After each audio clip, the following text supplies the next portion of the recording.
Kimi photo bul sakatal umni tamat sampai sulia sakatal nangunong ko kimi ni mami kalau. Munyalo binak ni bos bikim. Misalnya nama tadi ko.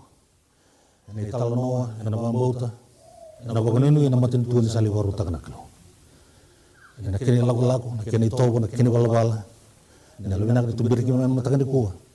Mina kami suka kami, kami suka buat nangalala. Ni ko ni sa sirki mami nanu muninji na kami nabulkin. Karena ni kami kau tulis na wading ni misulia nanu muningona, muningom yang karabi sakin naklo. Numi au, numi irnum tamata. Karena ni baru tak nilum ni nolo tamu. Wanita kan nolo meki mami nanu muningon sal naklo gosi nanu munjina. Nanjina ngau nindong karabi sakin naklo na buku cisu ni bangbola. Matani ko nanti talo noa. Non tukalo kay galati ko. Wambut ni sa turara. Kaya mundo gay ready to non tukalo kay sa dal naklo kay sa lang alangan non mundi buno. Sana sana timing ko non tubuno ni ko. Okay. Matani ko. Dana pananalo luso nga ni talo no etikon na lakan. Na wasi tul sang ul kerua. Wasi tul sang ul kerua. Wasi ni wala todo kongo. Tuli ko teman dana ultang. Rua tol. Who is on the Lord's side? Okay, nakarong ito man ito na pananaw ni Tiko, eh? Yan nanguna, nalito ko na natambi Tiko pa na ako sinikolong gori. Nanguna ramay din yung Tiko. Sabi siya rin kinakalaw, sabi daw. Sabi bakalilid may nakalaw. Nakabang nakalaw, nakamay ang balit ko. Saramay siya rin, saramay isikoy na nisirili mo isipita. Sarata ko sa manawas ng damundam. Sarala ko menggo sarmay nononoa o din na din ipatu may rangun waikina. Sarmay din utalitungo na buto ni ulibuno sa nyay. Tingo tuno buto ni ulibuno sa nyay yan alakwa na wasi tulsul kerua. Gay dona kaya dona na rangun ulibuno ko. Normay din utingo may baka mamadala ta ko pasasin na bida na madal Saudi. Gona bono amay zakakin na belela tini baka mau. May baka mau tagi. Namatan itu Israeli wana non kalau. Ini salah ko na naturang go Moses buat kijoso merosali kota mai na constitution go merumiliki menambuliki namatan itu Israeli. Wana non kalau. Nanang geles mai beokan segala. Sobi kan takila tu na wasit tulsul koron lokan. Esa boy ako wana non alakot ko Moses. Bito na singo Moses na ulil kuno. Pasang awul. Mutani ko antana sing ni orang ubunaw antana sana wi wana num. Berata nang kanis charan ta salangata sama dal na korro kaya. Di ko anda sing mata tu bigan ngal wala ko korre son kalele tu lamongo. Tiko sarangan na rulun bono. Tiko sarangan na lomel korro sewon. Kon sambi tu kindo. Pasang awul na pasang awul singo Moses salakotaki. Tiko bi ochu suoro lakapataki. Ya to ngato no sali de ochu suwa. Alila ko ko Moses. Eno nala ko ko Moses eno rawawati ko mo irira, rasawawati ko may ni rasawa daw. Doon kaya daw non rawawa. Hindi non rawawa. Daw so no binakatumuwili ka. Ana matagani ko. There is a quality. Kanta mo doon ka non dobe luto, non dobe ngara na kalu, non dobe ngara mo kanta sa daw. Lebih kento go ginto na ando na kalilin ta binakat medalay sa samaki di bina tayo ka na bingkaray. Siapa tahu? Uir na Israel non rambula mo uir na bingkaray. Siapa tahu? Yep. Doon na kang galing ko non bingkaray. Na bingkaray ara ka mo salila ko non bingkaray pero saling garay ko ang garay. Sarli bakalo sarli zubo talibi ko ang garay. Okay, salah kata ko Moses salah ko sa tinggo ni siri. Ramo to na boso ko mena buke palile na banana no tuno diko. There is a quality in humankind that propels us to worship a God. Klaso no sa non to vitalo nga bali lengo santo nga ambu be buli pinako to kon sabi li wararabi nga pa no na bakasama sa wala. Dua nga sa bagay auto ka sa mudali wararabi to kan daliwa matutik kan nga nimbelata na kahit kunon tang. Wir hikem na durbuken ngunelaw we're na celebrity. Dari diri tok ngawali na celebrity mo na ekta na actress na tapos ito ko, gengwal mo pa na walu pa sing amo sandar may sulin ekta po na actress. Who is one side? Tinimol tamu ko nga may panalisun nga duli ketingo. Naulutang mo. Reda tingo. Saliyado na non dali redi irada kana celebrity. Mengke dabutin na na sabalak nga darakila nga mondo na leni tim kita nga Australia war kibi. Sabaw, itu sarme na koro. Kailan na ko yung gitu tuh na West Tigers yo, yung gitu tuh na Broncos, sabaw. Okay, umando ko orang iki, orang ko kelanat. Sabaw. Ya, nono nanu. Nana pakasam. Saliyado na kaya erbamuta. Misale kanang orang na Broncos ni ko sali sawar mi ngalebi walu. Yang gitu na wala bisa sing ni ko malu iki na leni korong boy. Coba tahu. Dia kena 7. Sona screen ni mobile endol ngi silent aki. Coba tahu. Atau orang kalau kau mana time tak tahu apa. Ikin lang sa vibrate no taludo nga os baliling baliran ampan on ikia. Live secara tunga. On God you worship. Tigil mo tamu. Odoi ko karaboti. Taruh juga ni gua, taruh juga na temata na kalau tahu ko pambauta. Taruh juga na temata, na lutu tahu ko lewena. Because they can see God in us. Because there is no God. Dangdang ni dan lalai atau merana sini kila na temata na kalau ko pambauta juga ko. Enai baru nga ni boleh kun kita ka membulak ya. Atau ro disruption. Everyone worship something. Is that true? Kita kena dona kaya na zubuti ko kina. Eno lomen non dabal. Dona makasama tingu. Roda kena na matai ni ro na ibala balda. Ya tala kini resurele na botu nuli ni bonongo. Na taba na matai ni ro na ibala balda ngo. Mai na matai ni ro na tikina ne buno itin. Daba na kena matai. Me ka ko ve ko na dam. Okay. They fell in the first one. Daba na kena keruwa. Mundo ka ko ni Bully every kimundo indo na daw. Senai. Wakata karni kasati ko may bay. Lumalang bura-bura kina daw.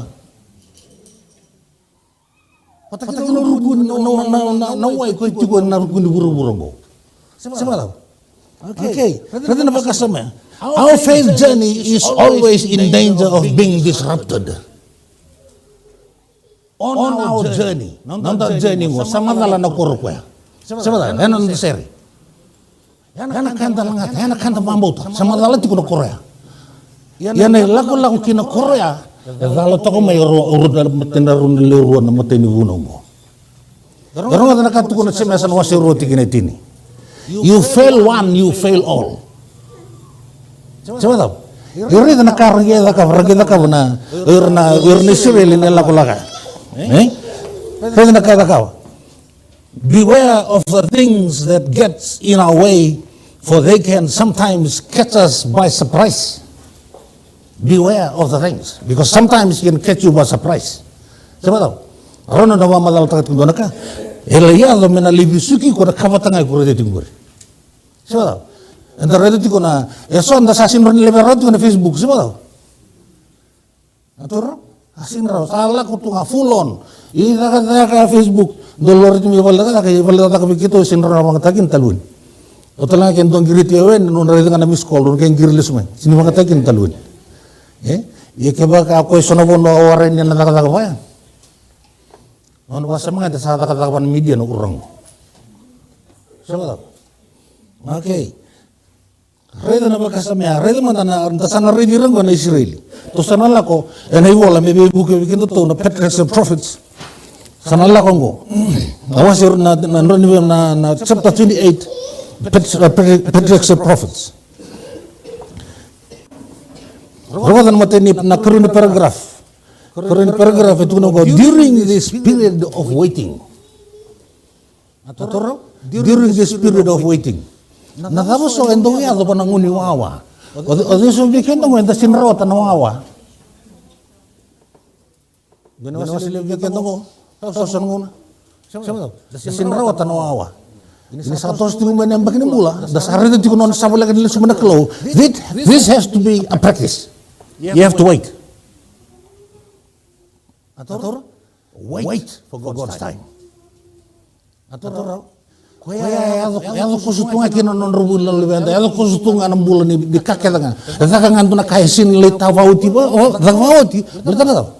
Salah nganda salah butang anu kona na ni kalau salah kana tak ni kalau saya tu lamaya sa orang lungkar na kalau sa lungkar sugulu. Tawasan tamata. Siapa tahu? Tawasan tamata because you're not doing it for God. You're doing it for the church. Yawa metulak usum. During this period of waiting, there was time for them to meditate upon the law of God. Nangunat sarango. Nangunan ni nondawawa. Ngona ni wuli. Ngona ni wuli voltam. Davi mo say value. Davi walo ngangata, davi no pro na numi value. Betul, we are running out of time. Rando tu no menokoro, ni rando sakalaw na yerna marama. Daparon urang sabole kan so ana anila. Abole kan complete na gango. Nakake nona doto katigo na law na teboro. Sabole kan rusot na matenla. Awalnya kan yang terlaku rumah ngonan dendre. Nataro talemaya, who is on God's side. Ikut baik. Siapa tahu? Ikut baik. Itu memang nonton. Tul lima mantangan apa? Lima mantangan apa nana? Itu gua berkutikan tu boleh kah? Enak mana nana? Ni nonton wawa. Enak ngonan ni wawa. Faith can be disrupted by impatience. Atur? Faith can be disrupted by impatience. Faith can be disrupted when we get impatient and try to make our own way without trusting God. Kaya una kondo tukun kina, kondo wa madal takawali ko, nonda muli, nonda kilaka, nonda bagayaw, nonda rongo, nonda kai, nonda tutu tapang anda kota mai, no sa zuru mai kato mo gombi tuma. Kuri kota mai ke. Betan nang kaya hazo na kao kota mai mena disrupta ka nonda wara ka nakalo. Hebat. Kendua me address tiki me address ting na nakalo. Ya bakal sa tukuna. Enak mai baka bi nakata nakalo na sinro na ba nakata tahu sa ba nakatagi ko na matay ko no muti ko raw. I don't deserve that. Nakalo me pa ko bi nakatagi no dati ko no matang. Eno nonda wawati ko. Ena disrupt ta ki no nonda wawati ko through impatience. Redo man tanake ko rongo. Redo man impatience. Redo ko the violation of the first and the second commandment. The first, thou shalt not have no other gods before me. Kako talento na kalute. Wambuto na kalu. Siapa tahu? Disrupta korona rongo. Why was they disrupted? Why was these people's faith being disrupted? Naboso na lupuro sa ibang katako ka naboso ko. Itabuti baka rua na baka rua in a paragraph in a chapter go naboso ko na mixed multitude. Kala tu kena lako mai itspita me lako kenani. Era lako tali tu ngame kino wirna ka. Wirna ka itspita. Era lako tali tu ngame lom. Dona tuku wallo mai adu, dona talo na wallo mango.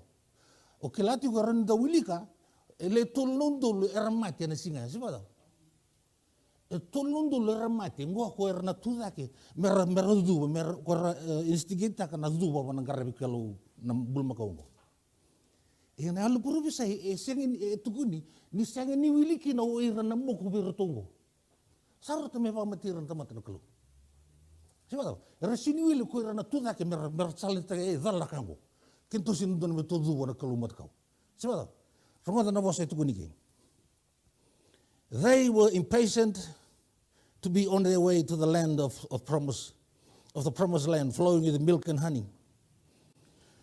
It was only on a condition of obedience that the godly land was promised them, but they had lost sight of this. Na condition ng kung natalero raw eh. Sabi, nalakoy kya. Ilomong ko ang kay disrupt ko ira na po sungo ni impatient.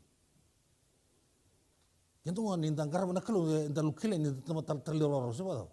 Dina. Ya na kanda bulida. Ye sona amma andre besar ikaki. Se ba. Andre besar. Itu kun na bakasama ngo nonrala komingo.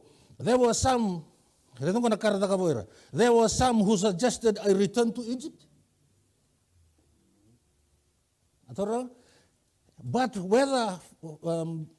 But whether forward to Canaan or backward to Egypt, the masses of the people were determined to wait no longer for Moses.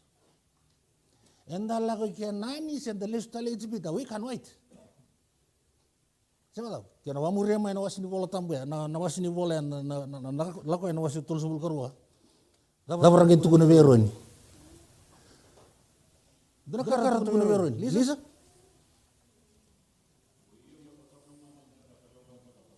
Okay. Orang kara karu tu guna. Bule mandan matakau, bule mandan bul makau, siapa tahu? Mereka ambil zubo ini. Kaya baka orang ngota mantangan na bos ay aro na lang ko salang ka na ulunro. Siya ba, orang ngota ulitungan na bos. Iya mo kay ready rato na bos iti ko. Siya nga sa ambulingan doon ng bulmakaw. Atoro, nandraki ni bulan da sala ko kinungo erna tuta kay sonat mata erna binakata meram buli tali doon kalo me do kina. Ana wili ana bago buli, ana wakati ni bago buli. Ana tobo ani valval ni garabi kalo. O irang ora kau tapat tiku mai kira era sambula mai sepita nan dona ngon balau. Era sakela tiku era ni vara non rang garami kalau nak sepita. Era sakai sepita talanga. Yang ngon rasa laku mikin ko me beso non diet. Me beso ni poko buli. Lenga roto na laku tiku mai ora to se koto watu mai roto san bulu makau. Siapa tahu? Enggak tu no era sang. Moses kona among gor kem sa sintras tiku. Sambule mentang menton bulu makau ko me kem sa dubunya. Sawa tahu tungai ken dalam kalau tingu. Sawa. Mentang yang karo no ken na ben karabis na velutaki. Moka kuning karabiki. Moka kuning waludi ke. Me waludi men karabi na kalau. Ina kata na kalau na albina kan al mulmulu. Sa siro sombira. Ke sa rao be se kusa me siro sommen wun ko ya me kana wa tamanga ke ko Jesu. Wata na da tali sibo weekend men dendre kinon da siro ra. Ibina katolong malai to come home. Saya tahu. Reda mata bakasama. The mixed multitude had been the first to indulge in murmuring. Kila ni voltambu apa madal taga. Kevaka menduna tamata, menduna nomunitu ya tabu tukuna ni voltambu. Mekaku ni tamata tag. Dina? Mekaku ni tamata tag. Uir na bengkarabi naman bali sor merli libay nga. Berlaku mana kau ni uwalango. Dono numu tu ni talno ki ropoam ya pataki cerpoam. Ropoam na tui ni chutia. O cerpoam meve. O chuto cerpoam o Israel wede. Ropoam. Apa kita kapo na gelukile ki na turango. Sa reti ko ya. Orotungo dono punon sokolo den, so ten dotale wede. Beidol. Atura, o pedeli, patake den. Sar mukila na kana babi. Itu kuno mango ka sa kela ko ni rasana la ko tak ngo Jerusalem merelo tu ka rasana le warong bi kana tuya. Ya ke bakar rasana le warong ka urang orang na ba matio. Tapos sangke ta ka ban urang go. Sangke mbulio ko ya ruan nang bul makau. Orang ko ti ngongo ya so ti ko na urna remnen mai bonela ko la ko ya. Urna remnen mai go. Tuno kami sambul li uron nambul makau. Do mem tambike, sangke kadi birata mata rongoda. Saruya onam dongale taki Jerusalem. Do saluk ngaki. Ngo sambul li ngango indongo imbuli ungo indongo. Saya. Itu kun na voltam. Na lesson ni ngarabi matkau idolatry. Lebu weekend na sing rawatan matan tu ndalang kata tu na matan ko through idolatry. Darawan yang tanda mitingon, dah zubu tiku virna, tuku na mendo na kaya lewa mendo na vibusak mendo sosong klotu. Sindo kila nurui maliwi bali siapa tahu. Oleh zubu isa nan dua. Aran leado, me nomu mataka oroto no libem. O no tim. Siapa tahu. Ran no matakau. Ni ndua o sa vakaliu da sa sendi vakaliu udikin na kalau sarkobi na kalau that's an idol. Atoro? Mendangang karau ni sarang wil talakin on the time. Sa usauri dengan anak ngono usapula kan nangun kota salah ko palda kata. Na matay ningo na musulebi ko sulebi ko na kata. Matay ningo na musulebi ko sulebi ko ngalala mong karabi kelugin. Ya na matay ni kami sebu taki bi ko na ngona. Seba tap. Iya ke baka sa asang ni baka luido ko ya. Ronga na ka tu na sa non rusul ko itu. Ke baka sa asang ni tarana bali ko choba na pata. Coming to church can be a burden. Maybe that's the reason why the church is empty. People are committing idolatry. Idolatry. Atoro. Oi kung gibuni takatiko. It'll surface. Yan nangauna sa surface kina, nangauna sa nakatabuti kina. Na ho, dotun don nang kutata may wele. Nangauna sa nawanga may niya na venra mo. Bakarita kabirata mata na kalota pa kukrawa. If you want to show them then, show them now. Bakarita kabirin ko. Na kalota pa kukrawa ko. Saba to. Atoro. Redo na ba kasama? The mighty miracles in Egypt at the Red Sea were designed to establish faith in them. Nakakita na ka ba nakalaw? Binakatitig nakalaw. May pandi takira ba nakairon nita ka ba? Yan ang nasa mo itokor ko lubunan ko. Wala sa sining karay, sa sining karay ko ka buli. Wala sa karay ko sa nga ko nga rambuli. They worshiping what they made. They were not worshiping the one who made them. Atoro, rito na makasama, rito na meron bula. Sa patalagi nung titingko, nung tawawatingko.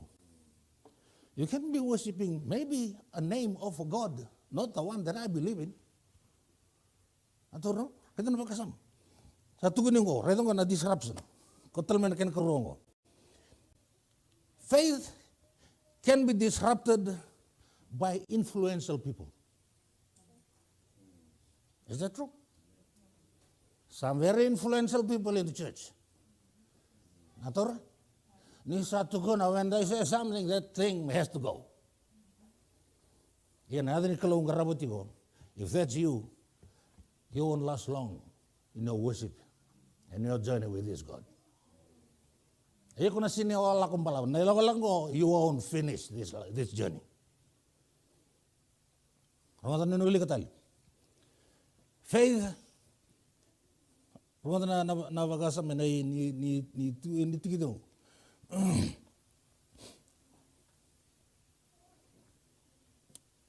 Faith is disrupted by influential people. The influential person in the story is Aaron. Aaron's participation here is puzzling, quite puzzling. Why? Because he's the older brother of Moses. Ako na tuwa kay Moses. Sama daw. Ako ay rauti ko patasarang kay Moses. Poso ti ko nakalubi Moses. O Moses ang gipando tako po na itukutuko. Tu sa kasarutungan ng matay fiyoro, parita ka nakalono na nagkukawa. Wawili ka wawili ko sa munital mo, yan nangaw na sa lako kino Moses, o iro ni mesatu ta ke mesana sumti ke Moses. Atoro, yan nangaw na ragi tu ta kino tempat meratuno yo Moses. Iro ni, hoy, saan dia o Moses? Kataw sabi na kataw. Era sama irere tukuno ni bolota buni tukuno ero ni sarere ndenge lako telanga mati betana tahu betul tungo sava mati rutu timai na betu da ke meroto defenda kan nandina era kriviki na me wana kalu lebi kendo ngo anda na betu da ke sandana lele somu so bi kendo ngo nda tu da ke menda tukuna kandi na belata ni lako enda garawi ko kina close na kene bala sena kene to will cost you your life orotongo Oroto na sabi tutakan ko sare do ironi nakarutu sa ka oroto na may tutakan ko biroto no tutak ya atu na roni mai to Suleiman nakaka ungur esa barangay Sulewir na lango arangay Sulia na daw kede nga nakanga tubira ay sauti ko sare de ngutu na tamata sangay ka ko ironi angay ka ko ironi nambulia na wo dalat na kango Ero ni bitar lo main ni fanas ko. Ero ni sala ko masang kami bulia. Ero ni sala ko masang kami tuku-tuki awata. Ero ni sangka kami tukuna. Sa ungko no nontok lo. Roninga sangai votia. Orutung orututu ngamai orutu sangai besar sar sangai vo ia ron na kata ngor. Ronga na katuna el provisai. Such crisis demanded a man of firmness decision. Firmness, decision, and unflinching courage. One who held the honor of God above popular favor, personal safety, or life itself. Amini katia me salorai ki ana kalau da wa ngarabuti ko eron. Eron ngai zuwa. Eron ngai rere. Eron ngai tukuna be Moses. Kuni tunru biau. Siapa? Tukuna no saranga eron ya kuni tunru biau. Eda be vosiki no Moses. Sare do Moses. Asini ngarabi kalongo na berasa ta kabna tamata. Tukuna nei bola tamu ni rasandanda ni singera luwa wale ramain. Siapa tahu? Nai lako ni ngarabi kalau on this journey. Sabe que anda na ngarabi tukuna kalongo naked. Siang ni sul. Sa siang na kini tobu ngani bal ni sul. Sa siang na tobu ni ngarabi kalau. Sa pa kalupol sa script tag na dignity na kalau na ngarabi ke. Ena tobu na vosa na katudo. And the something grab go to nakalo. It's just full of idolatry. But the present leader of Israel was not of this character. Aaron feebly remonstrated with the people, but his wavering and timidity at the critical moment only rendered them the more determined. Sarangay kukuangan na tamo-tamo, bertanda. Ni saray do rasadu boiron. Yung doon natatakin na lako-lako naman matubal may adikenan. Sini adiki? May adikenan ni lako-lako mo. Dabi mo sa tibaliw. Dabi alno baliw. Siapa tahu? Okay, lako talaman do talang tikini rango. A reminder, if they are leading us, Aaron's participation here is quite puzzling. Moses, his older brother, was with him all the way to Egypt and now to the Mount Sinai. But he listened to the crowd, followed the wrong path. His feeble faith cost the nation of Israel. Just a reminder, if they are leading, if people in influential position in whatever business or churches are leading us away from God, we should be alert and walk away. Faith can be disrupted by competition. Faith can be disrupted by competition. Bikin do na doro maneleo. Do sabo do na maneleo sabo sulu na kamay sa ready sabo sulu mo ko na celebrity no na sulu na celebrity mo. Mataw mengoy. Gaon tar mga mandano sulu sa be. Getoreng na lipstick me ko na lipstick ne kango. Siya ito nga mbal opale na tayo ito opale na nulo na ulika. Ito ni sulung gore ndo na ikini o isulu ngole do ndo na ikini ngolera. O ngore na fashion ka. Ata bo be bari ikiki. Adoro kim don lebe glo. We got nothing to show. Bletana klo me bari te go ke. This is his show. Not you showing yourself to him, because he knows you.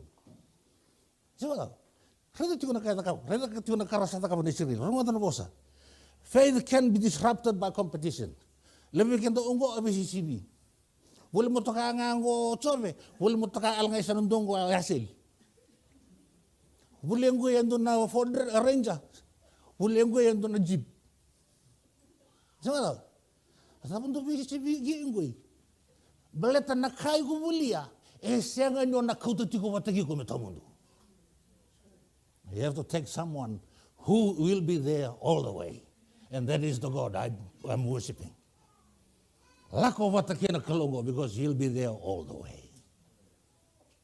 Atoro? Na levo na ta reto ko sa sul binak tonong ko. Buli may bigo ni sul. Halang ko tubi ko sa natara. Siapa tahu? Sobi kan nandam itu buli may bigo na sul ngul. Ngo buli may target. Lakas taro ko le buli sarma ndo be mais.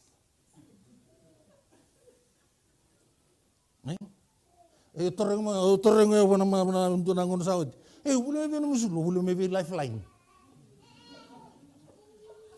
Ya saya song serangan andelinga, siapa tahu. Lifeline no Saint Vincent no Samaria o Salvation Army o dingo. Bule me nisul. Siapa tahu. Nei rei bina kanisulu lo retu ngavio ko endarma kanisulu. Siapa nisulu kon darma. O ko endarma kanisulu.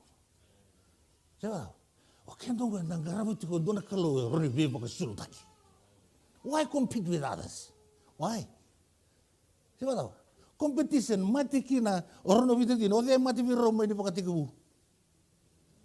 Epel kikeni o de mai. Epeli, nasa pa mati kino epeli. Jealousy, competition, jealousy is involved. Yani jealousy itu kuna ni voltambu has no cure, no remedy. Siapa tahu? Asa pa birite kina lamani to evo toseva. Jealousy. Compete. They're trying to compete with nothing. There's nothing there to compete for. Siapa tahu? Okay, kamu tarmo into the sulung to me competing. Who are you competing with? We are not on the fashion show. Siapa tahu? Nakatuto ko elako mingo elako tigo mai through competition. And then I come to tuna baladaga. If you think you want to compete, no. Look at the one you want to compete with. You can't beat him. So why bother competing?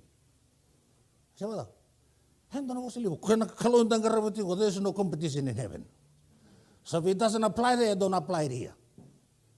Siapa tahu? More than boss. Bikin menjadi lebih kemudian tata kenana. Mereka boleh diurus benda. Mereka ngani mamarau. Mereka maru tak kena gravi kalau. Not to be happy when you give them something to be happy about. Kau ni seli buat tu nak kami maru tahu kau. Tapi nana maru tahu kau nari di kang kosong. Siapa tahu? Nari di kang kosong ngai ikut telang nana luri som. Batangga nak kau ikut boleh tahu. Siapa tahu?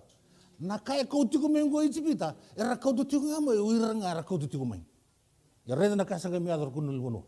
Dia bina kata Allah malangi. Tukun nabi Moses. Uirang saya bala tahu ya orang mati. Bukan tanah dan ramai boleh bola. Siapa tahu? Dia na. Ya wambo na mata ni kuah. Siang bikin tanah tambi tinggal. Mena kau tanah dan ramai boleh bola.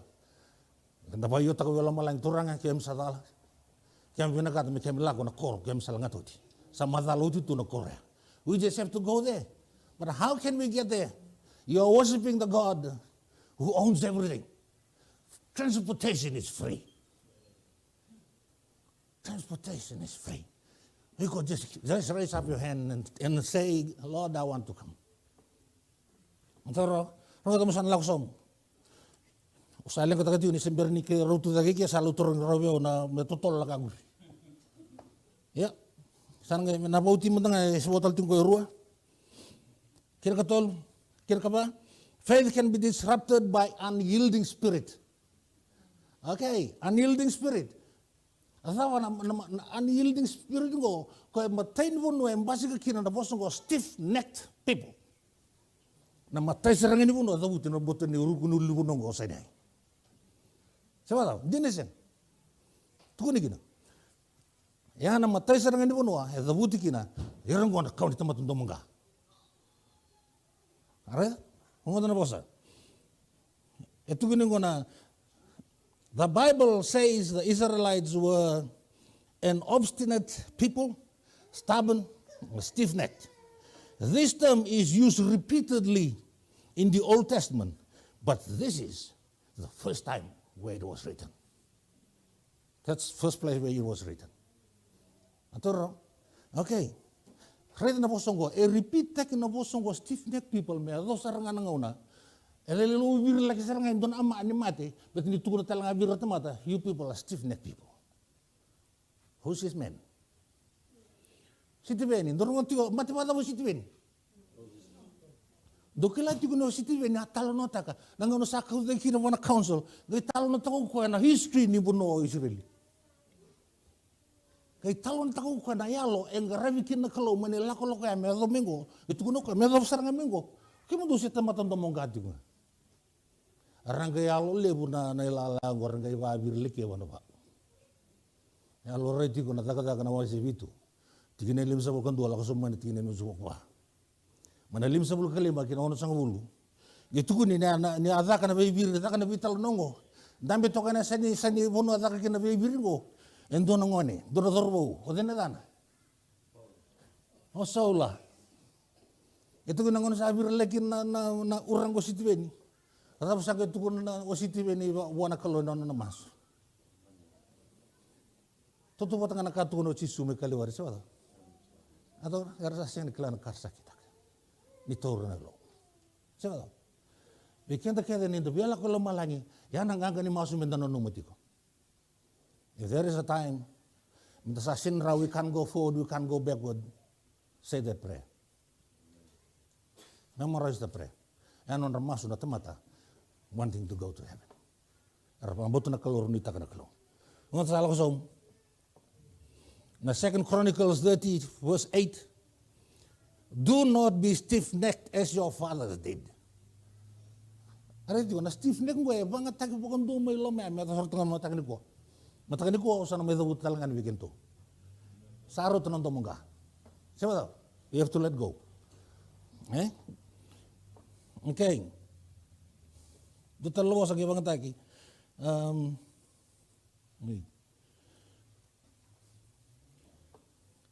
Dari tani halo ko sang wala nga ni talno tagi nakarata ka boiro ngo talno tagi talai ki na halo tiko wana turang ngo Moses. Talno tagi talanga ni talno ngo. Na tawe talno tagi no Moses. The power of prayer. Did you come across the power of prayer? Rongo. Prayer power. His prayer is to restore faith. Right? The restore taking faith. Moses implored the Lord, but your heart, put your heart into your prayer. So na masuk tukasan natin mlingusun, siapa tahu? Moses cuma masuk wana singo, sakilaw ko ini sa tautin alawa. Tautin alawa na kalau siapa tahu? Agi lesu taloko wana kalungo.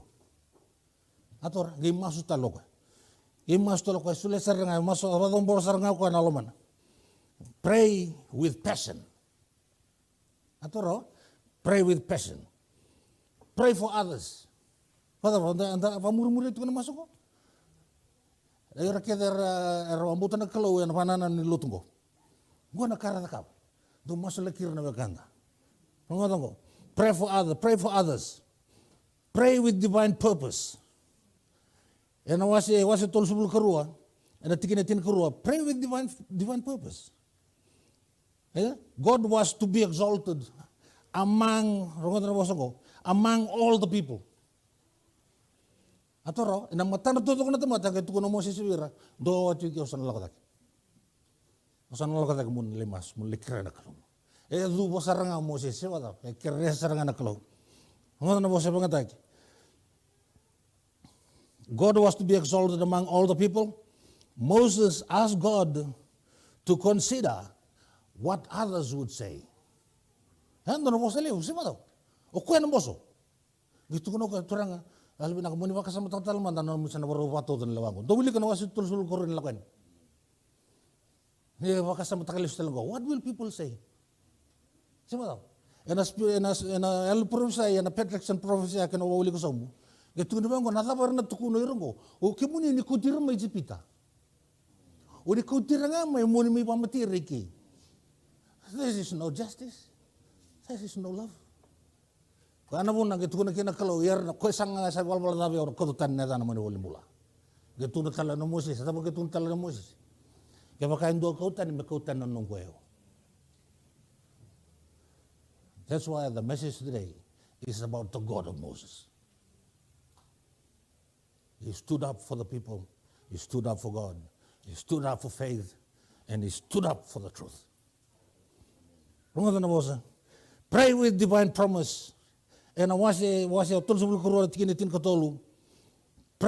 prayed about God's promises. Moses appealed to the character of God in prayer.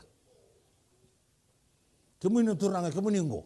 Sebab o ke muni ngo non muni bos ne la go. Sebab atoro ondu wana no bole no bos ne la kelo. No bos ne la kelo wana tamata ba ko bele tai sebab.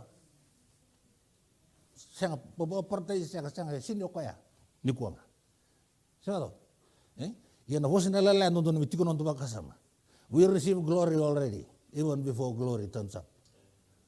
Right? From what I pray, promises Moses appeared to the character of God in prayer. And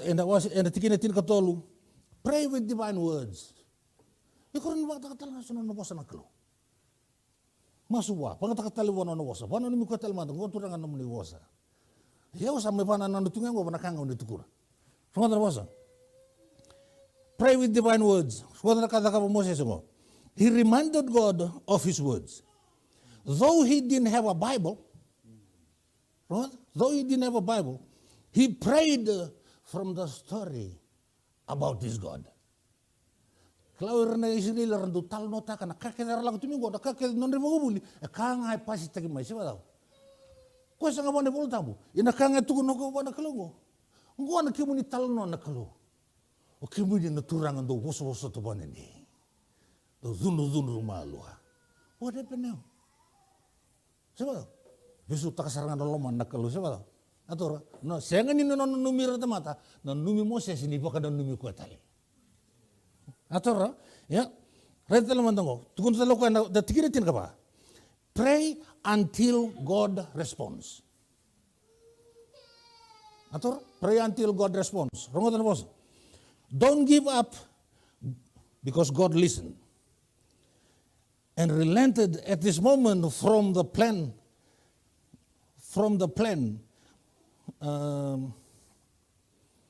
Your prayers can make a difference. Right? Kilana no masu bisu takon don lama nakalo sa masu ngomo sesi sa bisu sa me agam saranga ngono bisu kin naturango ya oke. Siapa tahu? Na wili kana wotu ati ni tikina wana wase to sul korwa sang bisu tak lama nakalo. Bisu tak lama nakalo. Setal ngota kitunga kin nakalo go na nanguna me tahu. Belat meron bisu talangan lama na ena nomu ngar masu. Taro ya nakot kin to sum don tikina ngo. How often in our own day is the love of pleasure disguised by a form of godliness? A religion that permits men, while observing the rites of worship, to devote themselves to selfish and sensual gratification is as pleasing to the multitude now as in the days of Israel. And there are still pliant errands who, while holding position of authority in the church, yield to the desire of the unconsecrated and thus encourage them in sin. Kana katuno biro ni Moses, pwede na lubual euro ko nga pa lubual tekir. Kung doon nalin lo to, kenta ngon nun tamata na kalo, kenta ngon lubuan na kalo. Mendawari takatiko na kay kadi kenta kinakalo. The varietatico vertamata, so they nakalu and garavatico, the ultimate setting of the story is a great contrast between the holiness of God and our own lack of holiness and commitment. Were it not for the great mercy of God, this story would have ended quite differently, and so would our story be. Just a reminder. Who is this God to you? And what God are you worshiping? The God who made you? Make sure you worship the God who made you and not the God you make.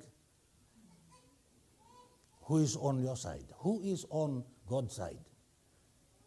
One can talk with tulis dengan elal makasam may kalwari. Yan ang una. Etuguni ito na kini talono. Rama tako na kenandau. Rama tako na kenandau na ilagalako na judgment day. Gitu kun ni sarlako kita nuir na sarlako ni sarlako kita digo lom.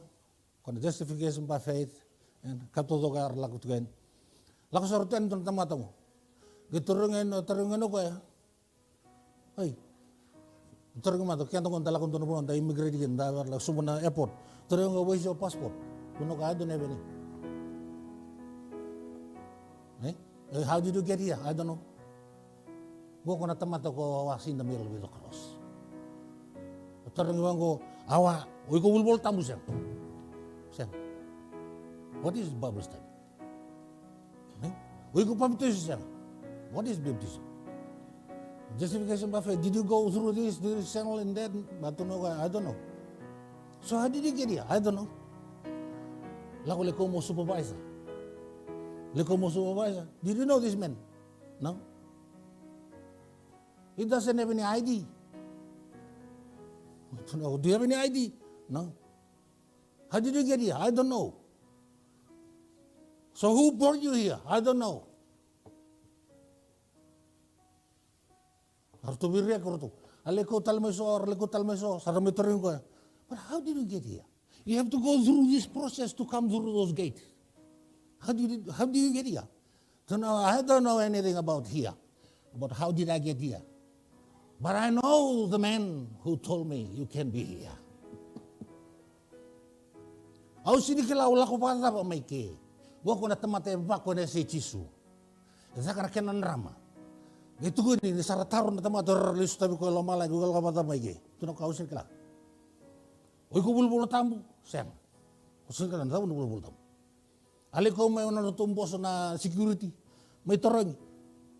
O kilikan ko sa usin kilikan. Ataro ko nang boso ko bigo ko ugal ka ba mai ke. Tuno ka usin kala. Ugal ka ba mai ke. Mo itu wala biki. Tuno ko usin kala. Doa nga nakau kila. O kwe nga itukuna biya mo tiwe ke. That's the only man I know. Yung don lubin kalo. Kaya kasay kwe nga nakaloy ko karaba. Kung nga nakaloy ko kila. Who is on your side. May God deserve and be blessed with all the glory and precious. Pakalunga tegan ako. Wasukan sa katal na pabibinak. Nalang-laing na ruko binando kami minisa ka na kalo. Kami dawat na nga ganiseri. Kami kalungata. Kami sa may serta ka tiko nono minibinak na kalo. Yung nindorong maso. Indo wiso tabi talaga. Juga kami lakot rumah. Sindo ya lakot ikimami. Yung lakot sakit ikimami. Kami nasengan di reda kina nanenre. Lore iburu-bura. Kami naredi kami minisa ka tiko. Ngi balile ki mem bulu sakati ko ne leso ni ki am sama bulida ne kautan ki mem na yalo ni sang ni alon dinan karabi ni di bu kairan num ni tamatar salo leiti ko matak ni ko werna saban ru kaiti ko ena itobo sombe na bosa na sona kay rungodi sona kay talon taki na lebena ni num kem wa tan lo makre bu kalunga ta ko ni do bitali bisaki na klo mertalebi merbandi taki mersereki Ike mo se what's akatalanga na wadi nguni suwa kalunga takiri kinu mitamata na naman karabi ni sing wadi nguni kuwa ena bukuchi sing bangbola.